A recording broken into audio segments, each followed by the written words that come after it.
एसएसपीले तुइन काटे, जयसिंह धामी महाकालीमा डुबे, सरकार भन्छ मौन बस, समाचार नबनाऊ। प्रधानमन्त्री भन्नुहुन्छ खोप खोप खोप, काँसको मेयरको घरमा खोप, उपसभापतिको घरमा खोप, होटलमा सत्तापक्षका कार्यकर्तालाई खोपै खोप, जनता दिनभरि लाइनमा खोप्न सोप। प्रमादेशबाट गठित सरकारले अहिलेसम्म पनि यसको लागि चाहिँ बेखबर रहेको छ। कुनै पनि स्टेटमेन्ट जारी गर्न सकिराखेको अवस्था छैन। सीमामा यसरी एउटा नेपाली नागरिकको खुलेआम हत्या हुँदा पनि वर्तमान सरकार भारतीय राजदूतलाई बोलाएर औपचारिक रूपमा विरोध जनाउँदै दोषीलाई कडाई कारबाही गर्ने र मृतक परिवारलाई यथोचित क्षतिपूर्ति दिलाउनुको सट्टा प्रशासनिक कर्मचारीको नेतृत्वमा छानबिन समिति गठनको नाटक गरेर घटनालाई साम्य पार्ने प्रयास गरिरहेको छ।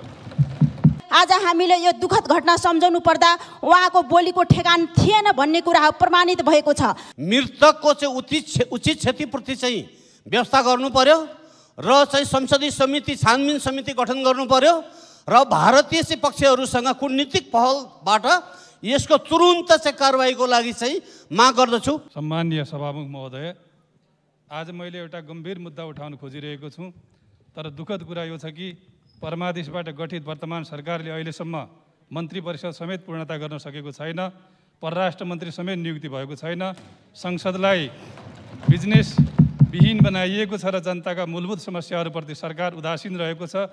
सत्ता सम्बन्ध दलहरू भागवण्डाको किचलोमा रुमल्लिरहेका छन्, जुन देश र जनताको लागि दुर्भाग्यपूर्ण रहेको छ। सम्मान्य सभामुख महोदय, मिति 2078 4 15 गते दार्चुला जिल्लाको ब्यास गाउँपालिका वार्ड नम्बर 2 मालघाटमा सोही ठाउँ निवासी जयसिंह धामी महाकाली नदीमा तुइन तरिरहेकै बेला भारतीय अर्धसैनिक बल एसएसबीका जवानहरूले तार फुकालिदिँदा महाकाली नदीमा बगेर बेपत्ता भएका छन्। त्यहाँ उपस्थित व्यक्तिहरूले समेत तार नकाटिदिन हारगुहार गर्दा पनि एसएसबीका जवानहरूले तार निकाल्दा अत्यन्त दुःखद र अमानवीय घटना घट्न पुगेको छ। सम्मान्य सभामुख महोदय, युद्धरत राष्ट्रका बीचमा पनि नागरिकहरूको जीवन रक्षा गर्ने एउटा न्यूनतम मर्यादा हुन्छ। जुनसुकै देश जातिको व्यक्ति भए पनि अप्ठ्यारो मार्काको जीवज्यान जोगाउनु मानवीय धर्म हुन्छ। तर मालघाटमा खुलेआम जसरी एउटा निर्दोष नेपाली नागरिक जयसिंह धामीको ज्यान गएको छ, यो अत्यन्त दुःखद छ। प्रत्यक्षदर्शीहरू स्वयं नदीको दुवैतर्फ भएका र उनीहरूले तार फुकालेर महाकाली नदीमा बग्न समेत देखेको र निजका आफन्तहरूले भारतीय थानामा किटानी जाहेरी समेत दिइसकेका छन्। सीमामा यसरी एउटा नेपाली नागरिकको खुलेआम हत्या हुँदा पनि वर्तमान सरकार भारतीय राजदूतलाई बोलाएर औपचारिक रूपमा विरोध जनाउँदै दोषीलाई कडाई कारबाही गर्ने र मृतक परिवारलाई यथोचित क्षतिपूर्ति दिलाउनुको सट्टा प्रशासनिक कर्मचारीको नेतृत्वमा छानबिन समिति गठनको नाटक गरेर घटनालाई साम्य पार्ने प्रयास गरिरहेको छ। गृह मन्त्रालय स्थानीय प्रशासनको विज्ञप्ति हेर्दा सरकारले यो घटनालाई संवेदनशील रूपमा लिएको देखिँदैन। घटनास्थलमा भएका मान्छेहरू जो प्रत्यक्षदर्शी छन् उनीहरूको भनिरहेका छन् भारतीय फौज एसएसबीले तार फुकाल्दा जयसिंह धामीको मृत्यु भएको। त्यति मात्र होइन, उनीहरूले भारतीय थानामा गएर किटानी जाहेरी समेत दिइसकेका छन्। यता नेपाल सरकार, गृह मन्त्रालय र स्थानीय प्रशासन प्रत्यक्ष घटित घटनालाई पनि ढाकछोप गर्न भ्रम नफैलाउनु भनेर विज्ञप्ति निकालिरहेको छ। सम्मान्य सभामुख महोदय, त्यस क्षेत्रमा महाकाली नदी वारिपारीका जनताहरूका बीचमा मित्रवत सम्बन्ध छ। बिहेबारी, पर्व, जात्रा लगायत अन्य कार्यहरूमा दुवै देशका जनताहरू वारिपारी आवत जावत गर्ने गर्दछन्।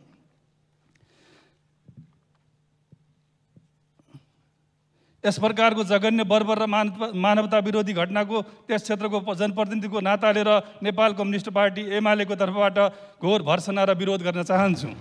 सरकारले अविलम्ब भारत सरकार समक्ष औपचारिक विरोध जनाओस्, दोषी एसएसबीलाई मानव हत्या गरेको अभियोगमा कारवाही होस् र मृतकका परिवारलाई क्षतिपूर्तिको तत्काल घोषणा गर्न समेत माग गर्दछौँ। सम्मान्य सभामुख महोदय, यो घटना एउटा प्रतिनिधिमूलक घटना मात्रै हो। यस्ता थुप्रै घटनाहरू त्यस क्षेत्रमा घटित भइरहन्छन्। यसको दोष भारतलाई मात्रै दिएर हामी उम्कन सक्दैनौँ। यसको नैतिक दायित्व हामीले पनि लिनुपर्छ। सम्मान्य सभामुख महोदय, दार्चुला सदरमुकामबाट लगभग 130 किलोमिटर दूरीमा ब्यास गाउँपालिकाको तिङ्कर, भन्ज्याङ र कालापानी क्षेत्र पर्दछ। त्यस क्षेत्रका नागरिकहरू नेपालतर्फ बाटो नहुनाले तुइन तरेर भारत भएर सदरमुकाम आउन बाध्य छन्।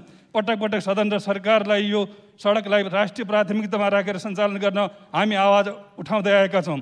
बहुदलीय व्यवस्था पुनर्स्थापनापछि लामो समय सत्तामा रहेका दलहरूले यो सडकलाई उपेक्षित गर्दाको परिणाम हामी अहिले भोग्दैछौँ। सम्मानीय केपी शर्मा ओली नेतृत्वको सरकारले यो सडकलाई प्राथमिकतामा राख्दै माथिल्लो भागलाई नेपाली सेना मार्फत सञ्चालन गर्ने र सुनसरासम्मको 40 किलोमिटर कालोपत्रेको प्रक्रिया अगाडि बढाएको थियो र हाल त्यो फाइल भौतिक योजना मन्त्रालयमा पुगेको छ। अविलम्ब सो फाइल स्वीकृतिको लागि समेत म अनुरोध गर्न चाहन्छु। सम्मान्य सभामुख महोदय, स्वर्गीय राष्ट्रवादी नेता कमरेड प्रेमसिंह धामीले भन्नुहुन्थ्यो कालापानी काठमाडौँलाई किन दुख्दैन। कालापानीबाट काठमाडौँ निकै टाढा छ, यसकारण नदुखेको हुनसक्छ। अहिलेको सरकारको नेतृत्व सम्मान्य शेरबहादुर देउपाजी डडेलधुराबाट प्रतिनिधित्व गर्नुहुन्छ। मलाई विश्वास छ दार्चुला घटनाको पीडा डडेलधुरालाई अवश्य दुख्नेछ। यस सम्बन्धमा सरकार समक्ष देहायबमोजिम माग गर्न चाहन्छु। 1. दार्चुला खलङ्गा तिङ्कर कालापानी सडकलाई राष्ट्रिय गौरवको सडक तत्काल घोषणा गरियोस् र यो पुरै सडक नेपाली सेना र स्थानीय युवाहरू संलग्न गरी अभियानका रूपमा पुरा गरियोस्, ताकि नेपाली नागरिकहरूले तुहिन तर्न नपरोस्। 2. यो घटनाको छानबिनको लागि संसदीय छानबिन समिति गठन गरियोस्। 3. यो घटनाको औपचारिक रूपमा भारत समक्ष विरोध दर्ता गरियोस् र दोषीलाई कारवाही गर्न पहल गरियोस्। 4. मृतकका परिवारलाई तत्काल क्षतिपूर्ति उपलब्ध गराइयोस्। सभामुख महोदय, अन्तमा मृतक जयसिंह धामीप्रति श्रद्धाञ्जली व्यक्त गर्दै शोक सन्तप्त परिवारजनमा संवेदना व्यक्त गर्दछु। हालैको बाढी पहिरोबाट नौगाड लगायत दार्चुलाका विभिन्न ठाउँमा भएको मानवीय क्षतिप्रति संवेदना व्यक्त गर्दै राहत र पुनर्स्थापनाको लागि समेत सरकार समक्ष माग गर्दछु। धन्यवाद। अब शून्य समयको कार्यक्रम प्रारम्भ हुन्छ। शून्य समयमा बोल्न चाहनुहुने माननीय सदस्यहरूको लागि 1 मिनेटको समय निर्धारण गरिएको छ। निर्धारित समयभित्र माननीय सदस्यहरूले आफ्नो भनाइ राख्न हुन अनुरोध गर्दछु। सर्वप्रथम माननीय श्री बिमला नेपाली।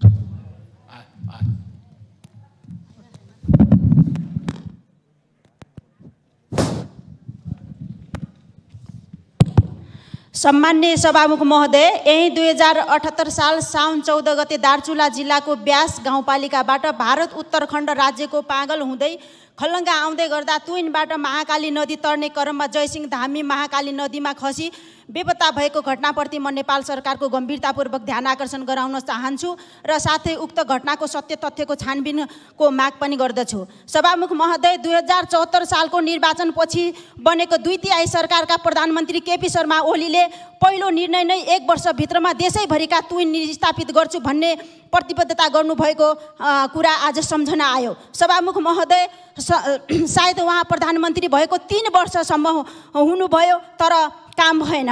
सभामुख महोदय, आज हामीले यो दुःखद घटना सम्झाउनु पर्दा उहाँको बोलीको ठेगान थिएन भन्ने कुरा प्रमाणित भएको छ।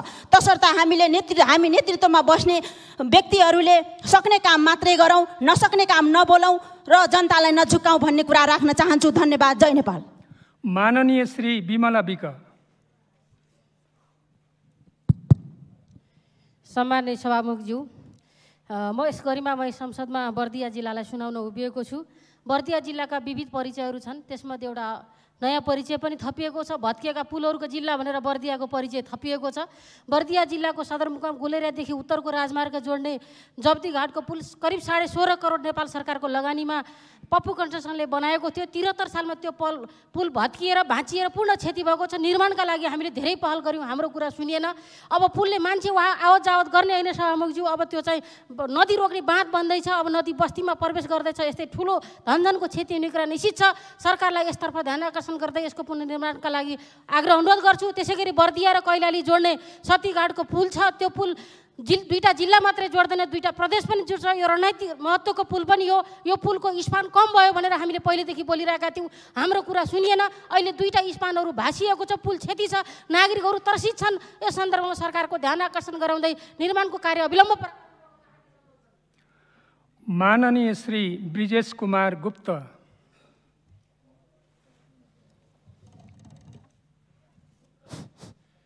सम्मान्य सभामुख महोदय, म सम्मान्य सभामुख महोदय मार्फत नेपाल सरकारको र खास गरी भौतिक पूर्वाधार मन्त्रालयको ध्यान आकर्षण गराउन चाहन्छु। यो भैरवादेखि कपिलवस्तुसम्मको बाटो एडिबीले निर्माण गरिरहेको थियो र त्यो बाटो लुम्बिनीदेखि तौलियामासम्मको बाटो जुन छ, जुन अहिले 6 महिना पनि भएको छैन र यस्ता तपाईका बिडिङ गरेका ठेकदारहरूले पनि यो तरिकाले काम गर्छन् भने कुन तरिकाले काम भइरहेको छ त्यसमा नेपाल सरकारको ध्यान जान जरुरी छ र त्यो नेपाल सरकारले त्यस्ता ठेकदारहरूलाई कारबाही गर्नुपर्छ र अविलम्ब त्यो बाटो निर्माण गर्नको लागि त्यही ठेकदारलाई सुम्पिनुपर्छ र त्यसलाई लगाउनुपर्छ भन्ने मेरो मान्यता हो। र अर्को कुरा तपाईँको यो जुन शिक्षकहरू छन्, खास गरी तपाईँका तल तपाईँका हाम्रा उहाँहरूलाई नेपाल सरकारले 15,000 रुपियाँ जुन भनेको थियो, तर स्थानीय निकायले अहिलेसम्म तिनीहरूलाई 15,000 दिइरहेको छैन, 7,500 रुपियाँ मात्रै दिइरहेको छ। माननीय श्री भरत कुमार शाह। सम्मान्य सभामुख महोदय, राज्य संसदको राज्य व्यवस्था समितिले नागरिकता सम्बन्धी विधेयक यस संसदमा पेश गरिसकेको छ। अहिले नागरिकता यो जन्मसिद्धका छोराहरूको नागरिकता नभएर धेरै समस्या छ। अब कोही इन्जिनियर पास छन्, बिए पास छन्, एमए पास छन्, घुमिरहेका छन्, नोकरी पाएका छैनन्, बेरोजगार छन्, विदेश जाने पासपोर्ट पनि बनाउन सकेका छैनन्। त्यसकारण म सरकारसँग माग गर्न चाहन्छु र त्यो विधेयकलाई यो संसदमा राखेर छलफल गरेर चाँडै टुङ्ग्याइयोस्, पास गरियोस् भन्ने कुराहरू म निवेदन गर्न चाहन्छु। र अर्को कुरा, यो लाइसेन्स जो गाडी मोटरसाइकलको लाइसेन्सको धेरै दिनबाट खुलेको छैन, यसलाई चाँडै खुलाइयोस्। धेरै यसले गर्दा धेरै समस्याहरू परेको छन् भन्ने कुराहरू सम्मान्य सभा मार्फत नेपाल सरकारसँग माग्न चाहन्छु। धन्यवाद। जय नेपाल। माननीय श्री भीमसेन दास प्रधान।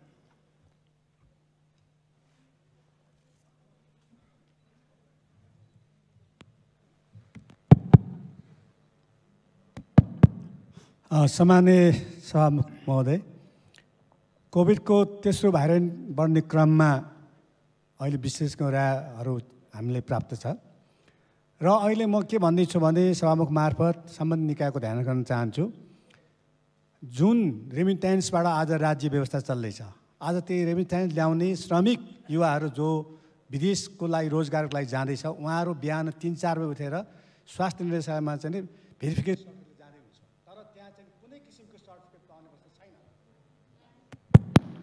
कुनै किसिमको त्यहाँ देखिरहेको छैन। त्यस कारण सम्बन्धित मन्त्रालयले कमसेकम भेरिफिकेसन डिस्प्ले चाहिँ यो डिजिटल डिस्प्ले राखेर त्यसको टोकन फैल्ने सम्भावना प्रचुर मात्रा हामी देख्दैछौँ। म त्यहीँबाट केही दिन अगाडि मात्रै मेरो छोरीको चाहिने सर्ट फिल्म जाँदाखेरि त्यहाँ यति अस्तव्यस्त छ, त्यहाँ आउँदैन।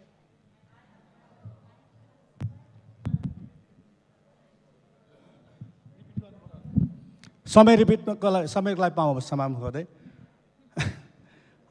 सभामुख महोदय, यो कोभिडको महामारी फैल्ने क्रममा अझै चाहिने थर्ड भाइरल आउने सम्भावना प्रबल छ र अहिले त्यही प्रबल भएको कारणले पनि हरेक चिजमा चाहिँ सरकारले ध्यान दिन सकेन, यो महामारी फैल्ने बस्छ। त्यसैले अहिले स्वास्थ्य निर्देशालयमा जुन रेमिट्यान्स जम्मा गर्ने ती श्रमिक साथीभाइहरूको चाहिँ बिहान 3-4 बजे लाइनमा बस्नुपर्ने, तर 12 बजेपछि त्यहाँ टोकन छैन भने फर्काइदिने र त्यहाँ अस्तव्यस्त गाउँबाट आएका धेरै युवाहरू अहिले त्यहाँ यति ह्युमिलेसन, यति फ्रस्ट्रेसन छन् उहाँहरूको माझमा बस्दाखेरि। त्यस कारण चाहिँ अहिले यत्रो टेक्नोलोजी आइरहेछ, डिजिटल डिस्प्ले राखोस्, त्यहाँ टोकनहरू दियोस् र त्यसै महामारीमा जाँदाखेरि ती साथीहरू कोभिडमा प्रभाव परेर फेरि फर्काउने अवस्थामा आउन सक्छ उहाँहरू विदेश जाँदाखेरि। त्यस कारण त्यसको व्यवस्था सम्बन्धित यहाँले स्वास्थ्य मन्त्रीलाई मैले देखिरहेको छैन। यो तुरन्तै नत्र यो थर्ड भ्यारिएन्टले चाहिने फेरि महामारी फैल्ने अवस्था देखेको हुनाले यसले सरकार ध्यान आकर्षण गर्न चाहन्छु म। धन्यवाद। जय नेपाल। माननीय श्री भूमि प्रसाद त्रिपाठी।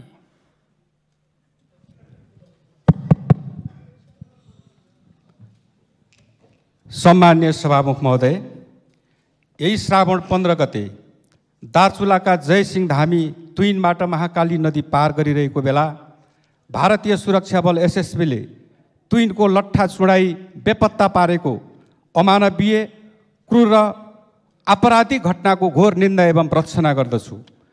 उक्त घटनाबारे सत्य तथ्य अविलम्ब सार्वजनिक गर्न, दोषीलाई कारबाहीको दायरामा ल्याउन र पीडित परिवारलाई उचित क्षतिपूर्ति दिलाउन सरकारको गम्भीर ध्यान आकर्षण गराउँदछु।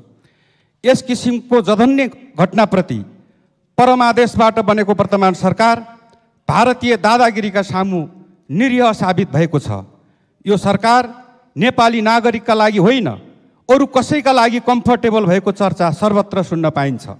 हेक्का रहोस्, गोरु सधैँ ब्याउँदैन। लोकतन्त्रमा जनता नै भगवान हुन्। धन्यवाद। माननीय श्री मोनाकुमारी जीसी।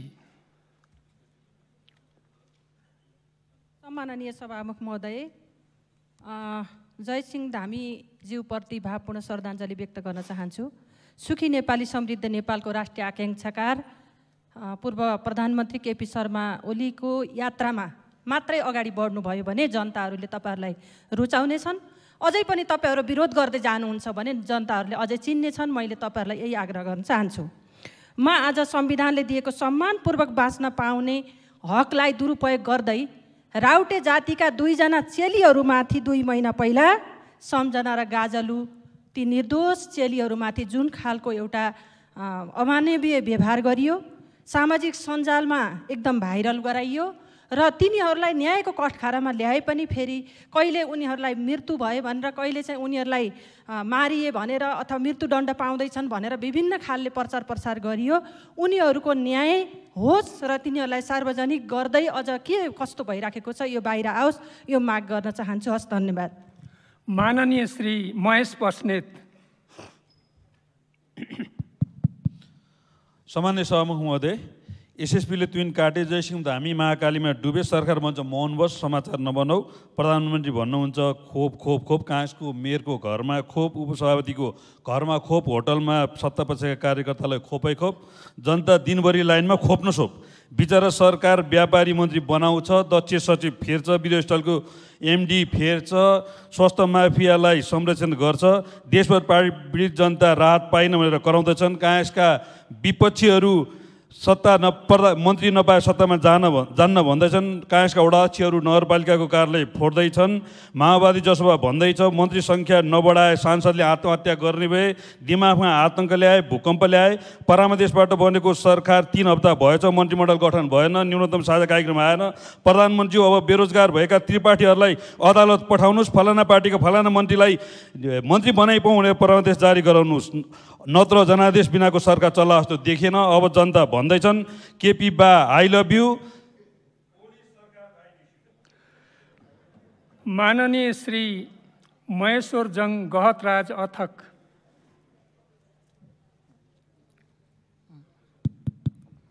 सम्माननीय सभामुख महोदय, यही श्रावण 15 गते दार्चुलामा ट्विन नेपालीले ट्विन तर्ने क्रममा जयसिंह धामीले ट्विन तर्दा जुन खालको घटना, अमानवीय घटना घटेको छ, उनी अहिले बेपत्ता छन् र यो नेपाल र भारतका सबै सीमाहरू खुला छन्। खुला सीमानाको फाइदा स्थानीय जनताहरूले स्वाभाविक रूपले प्रयोग गरिरहेका छन्। तर त्यो सीमा प्रयोग गरिराख्दाखेरि भारतीय सुरक्षाकर्मीबाट जे जस्तो व्यवहार भएर जुन जयसिंह धामी बेपत्ता अवस्थामा छन्, यो सबै नेपालीलाई स्तब्ध बनाउने घटना छ। यसको बारेमा सरकारले छिटोभन्दा छिटो सत्य तथ्य छानबिन गरेर यसलाई सार्वजनिक गर्नुपर्छ र भारत सरकारसँग कूटनैतिक र राजनीतिक तहमा समेत छलफल गरेर यस घटनाको बारेमा गम्भीर ढङ्गले हामीले पहल कदमी गर्नुपर्छ। नत्र भने नेपाली जनताको यो दिन दहाडै एउटा असुरुचि जस्तो अवस्था सीमावर्ती क्षेत्रमा भइरहेको। माननीय श्री मायादेवी नेउपाने।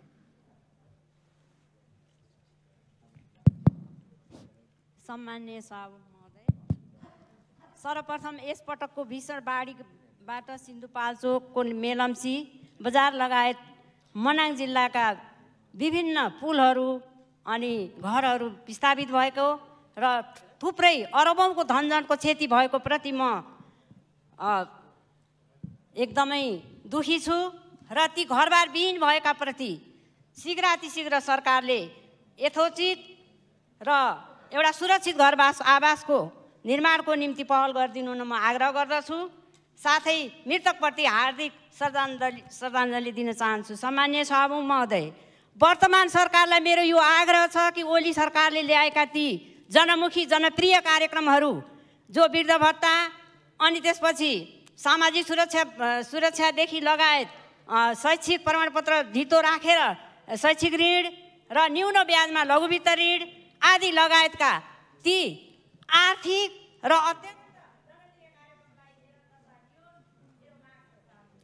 माननीय श्री मीनबहादुर विश्वकर्मा।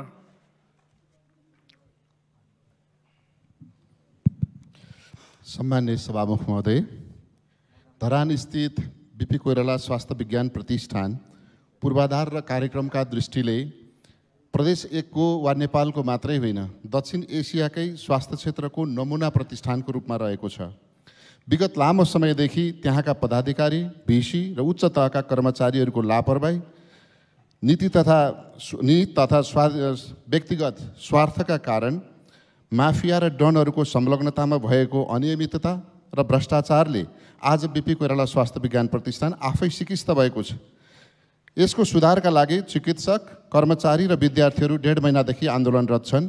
आन्दोलनलाई सम्बोधन गर्न र समस्या समाधान गर्न गठित उच्च स्तरीय छानबिन समितिले बुझाएको प्रतिवेदनलाई सार्वजनिक गरी कार्यान्वयन गर्न र स्वच्छ छविका प्रतिष्ठित चिकित्सकलाई भिसी लगायत पदाधिकारीमा नियुक्ति गरी व्यापक फेरबदल गर्न र प्रतिष्ठानलाई अपेक्षित सुधार ल्याउनका लागि सम्माननीय सभामुख मार्फत नेपाल सरकारको गम्भीर ध्यानाकर्षण गराउँछु। धन्यवाद। जय नेपाल।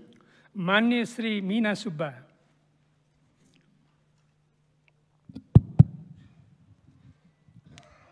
सम्माननीय सभामुख महोदय, पहिला त म सरकारलाई बधाई साथै कार्यकालको सफलताको शुभकामना दिन चाहन्छु। धरान स्थित बिपी कोइराला स्वास्थ्य विज्ञान प्रतिष्ठानमा कथित अनियमितता भएको भनी 1.5 महिनादेखि स्वास्थ्यकर्मी र कर्मचारीहरू आन्दोलित रहेका छन्। योभन्दा अघिको केपी ओली सरकारले कुनै सुनवाई सुनेको देखिएन र छैन पनि किन हो? प्रतिष्ठानका प्रमुख भन्ने सेवामा भन्दा भ्रष्टाचारमा निर्लिप्त रहेका छन्। मेडिकल उपकरण खरिदमा बढीभन्दा बढी भ्रष्टाचार भएको छ। 28 गुणा बढीमा भुक्तानी गरिएको पाइएको छ।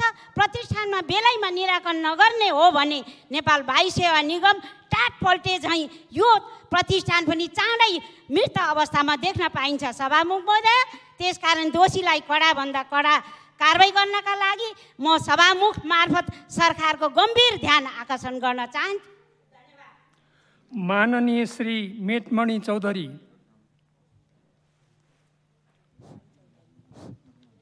सभामुख महोदय, 3 वर्षमा 3 पटक निर्वाचित हुन सकेकोमा म लगायत सबै मान्य जीवहरूलाई हार्दिक बधाई छ।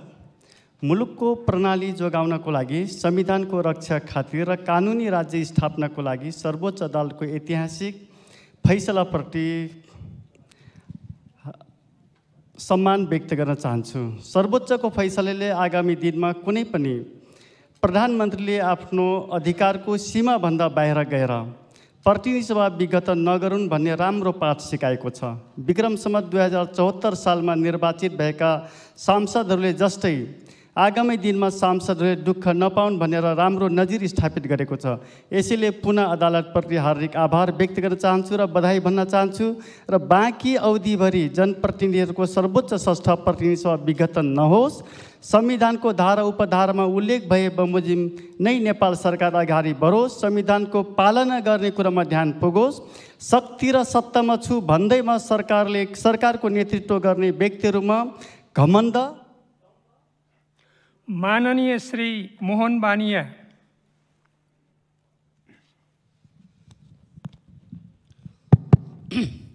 सम्माननीय सभामुख महोदय, यही साउन 15 गते महाकाली नदीमा तुइन तरिराखेको अवस्थामा जयसिंह धामीको भारतीय एसएसबीले तुइन काटेर अमानवीय ढङ्गबाट चाहिँ महाकाली नदीमा खसालिएको छ। यसमा म घोर भर्त्सना गर्दछु। यो उसबाट प्रमादेशबाट गठित सरकारले अहिलेसम्म पनि यसको लागि चाहिँ बेखबर रहेको छ। कुनै पनि स्टेटमेन्ट जारी गर्न सकिराखेको अवस्था छैन। मृतकको चाहिँ उचित क्षतिपूर्ति चाहिँ व्यवस्था गर्नु पर्यो र चाहिँ संसदीय समिति, छानबिन समिति गठन गर्नु पर्यो र भारतीय चाहिँ पक्षहरूसँग कूटनीतिक पहलबाट यसको तुरुन्त चाहिँ कारबाहीको लागि चाहिँ माग गर्दछु। धन्यवाद। मान्य श्री यज्ञराज सुनवार।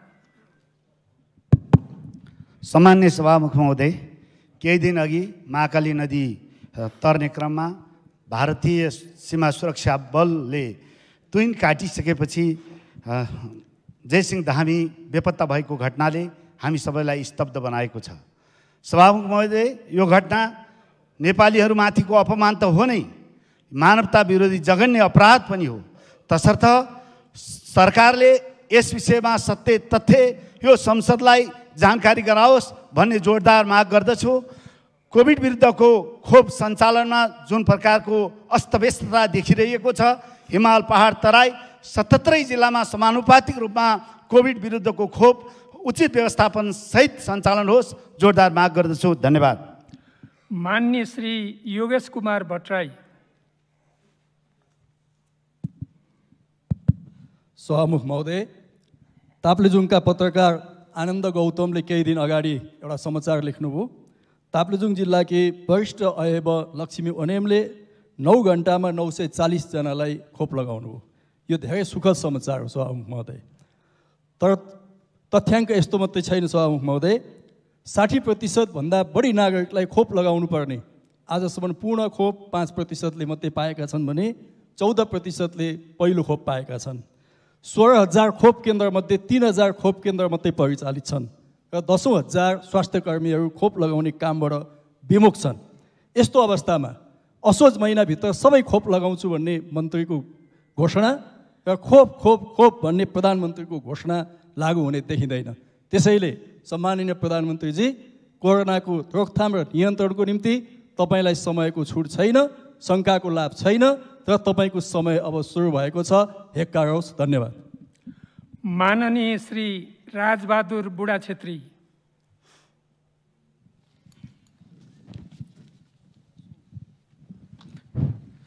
सम्माननीय सभामुख महोदय,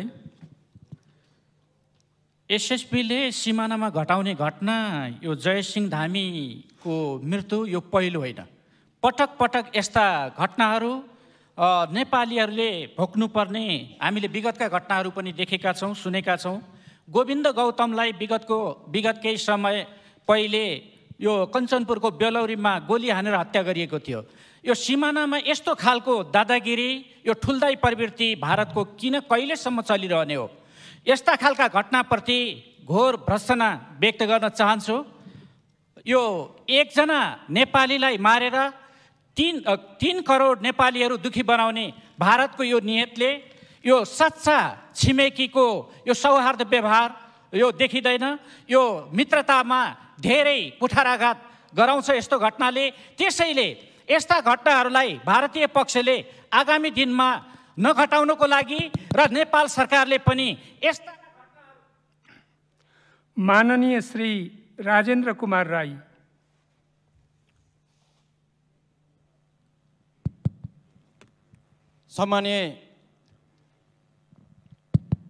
सम्माननीय सभामुख महोदय, धनकुटा जिल्ला अहिले सुनसान छ।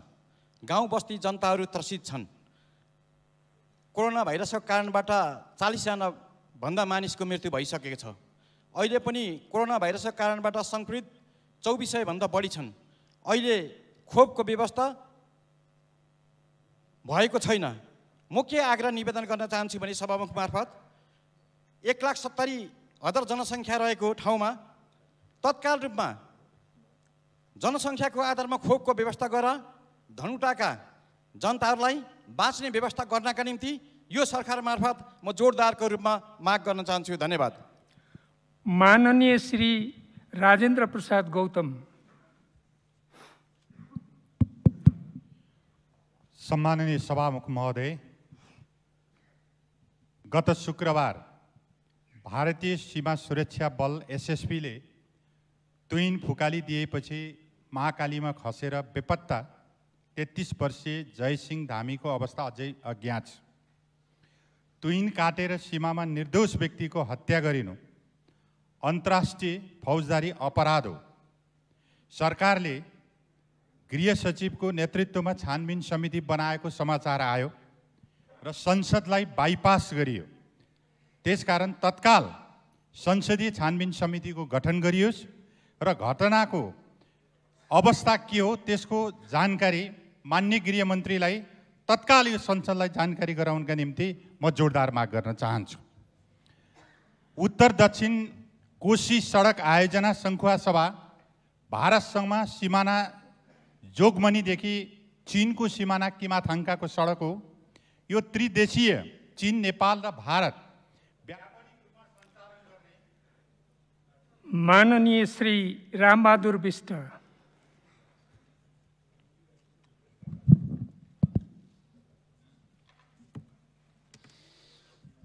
सम्माननीय सभामुख महोदय, सर्वप्रथम त 5औं पटक प्रधानमन्त्री हुनुभएकोमा सम्माननीय प्रधानमन्त्रीज्यू शेरबहादुर देउपाज्यूलाई हार्दिक बधाई र सफल कार्यकालको शुभकामना दिन चाहन्छु। कुण्ड कुण्डको पानी, मुण्ड मुण्डको दिमाग भन्छन् सभामुख महोदय। धेरैको दिमाग लागेर यो सरकार बनेको छ, त्यसैले सरकार पूर्ण सफल हुने कुरा त निश्चित छ। विगतको सरकारले गरेका गल्तीलाई आलोचना होइन, सच्याएर अगाडि बढ्नुपर्ने सुनौलो अवसर सरकारलाई मिलेको छ। सरकारको प्राथमिकता खोप नै हो। अनुदानबाट प्राप्त खोप आफ्नो जनतालाई लगाएर बचेको 3 लाख डोज अस्ट्राजेनेका खोप भुटानले नेपाललाई दिने भन्ने सुनियो। आवश्यकता अनुसार भ्याक्सिन नेपालले भित्र्याउन किन पाइराखेको छैन? खोप पाउने ग्यारेन्टी र विश्वसनीयता कायम हुनु पर्यो। खोपको लागि दिनभर लाइनमा बस्यो, बेलुका भ्याक्सिन सकियो भनेर निराश भएर घर फर्क। सम्माननीय सभामुख महोदय, सर्वोच्च अदालतको फैसला र हाम्रो सङ्घर्षले प्रतिनिधि सभाको पुनर्स्थापना भएको छ र यसले नयाँ सरकार, पार्लियामेन्टले नयाँ सरकार दिन्छ भन्ने एउटा विकल्प संविधानको व्यवस्था, संविधानको धारा 76 को 5 लाई कार्यान्वयनमा पनि यसै पटक आएको छ। त्यसकारण म सबै मान्य सदस्यहरूलाई बधाई दिन चाहन्छु र सरकारलाई पनि बधाई र शुभकामना दिन चाहन्छु। सरकारले संविधानलाई ट्र्याकमा राख्न र लोकतन्त्रलाई सही बाटोमा हिँडाउने मात्रै दायित्व बोकेको छैन, पूर्ववर्ती सरकारले गरेका जनविरोधी कामहरूलाई खारेज गर्ने जिम्मेवारी पनि बोक्नुपर्छ। यसको एउटा राम्रो उदाहरण हो झापाको गिरिबन्धु टी स्टेट गार्डनको जुन हदबन्दीभन्दा बढी जग्गा बिक्री गर्ने अघिल्लो सरकारको क्याबिनेटको निर्णयलाई तत्काल खारेज गर्नुपर्छ भनेर झापाबाट एउटा प्रतिनिधिमण्डल पनि आएको छ। यसतर्फ सरकारको म ध्यान आकर्षण गर्न चाहन्छु। त्यसै गरी दार्चुलामा तोइन इरा सिद्धियो भनेर पूर्व प्रधानमन्त्रीले तुइनको इरा सिद्धियो भनेर गफ गर्दै हुनुहुन्थ्यो। त्यहाँ भारतीय एसएसबीका सेनाहरूले हातमा त्यो एउटा तुइन काट्ने एउटा